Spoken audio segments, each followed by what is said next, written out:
పశ్చిమాసియాలో ఘర్షణలు రోజురోజుకు తీవ్రమవుతున్నాయి. అనిశ్చితుల నేపథ్యంలో సురక్షిత పెట్టుబడి సాధనంగా భావించి బంగారం ధర పెరుగుతుందని ఆశించిన అంచనాలకు భిన్నంగా భారీగా పడిపోతోంది. అంతర్జాతీయ మార్కెట్లో ఔన్స్ బంగారం ధర $4,500 దిగువకు పడిపోయింది. 1983 తర్వాత ఒక వారంలో పసిడి ధర ఈ స్థాయిలో పతనం కావడం ఇదే first time. Commodity exchange gold futures లో ఔన్స్ బంగారం ఒక దశలో 2.47% మేర పతనమై $4,492 వద్ద ట్రేడ్ అయింది.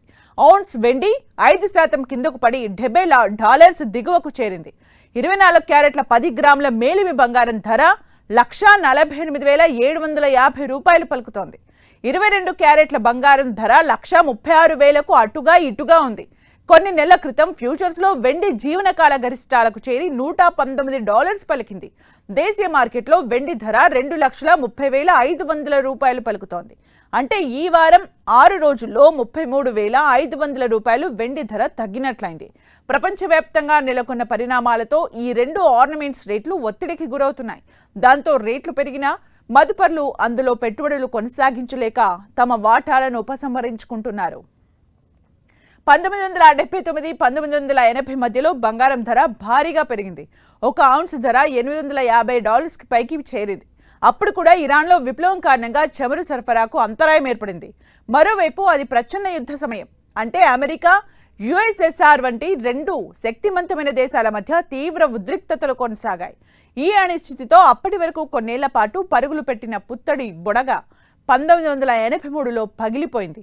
ద్రవ్యోల్బణాన్ని నియంత్రించే లక్ష్యంతో యుఎస్ ఫెడ్ వడ్డీ రేట్లను పెంచాలనే నిర్ణయం తీసుకోవడం షాకిచ్చింది. అమెరికా డాలర్ను బలోపేతం చేసే చర్యగా దాన్ని భావించారు.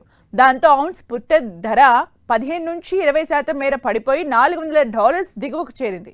ప్రస్తుత ఘర్షణల వల్ల బ్యారెల్ ముడి చమురు దాదాపు $40 వరకు పెరిగినా బంగారం ధర మాత్రం పెరగకపోగా మరింత తగ్గుతోంది. డాలర్కు గిరాకీ పెరగడం వల్ల పెట్టుబడులు అటు మళ్లడమే ఈ పరిస్థితికి కారణమనే విశ్లేషణలు ఉన్నాయి. బ్యారెల్ చమురు ధర $200కు చేరితే మాత్రం బంగారం ప్రస్తుత స్థాయిల నుంచి 15-20% మేర పెరిగి ఔన్స్ $5,400 నుంచి $6,000 పలుకొచ్చని అంచనాలున్నాయి. వెండి ఔన్స్ ధర ప్రస్తుతం $76 వద్ద ఉన్నా ఇది $110-130కు చేరొచ్చని ట్రెండ్స్ అంచనా వేస్తున్నాయి.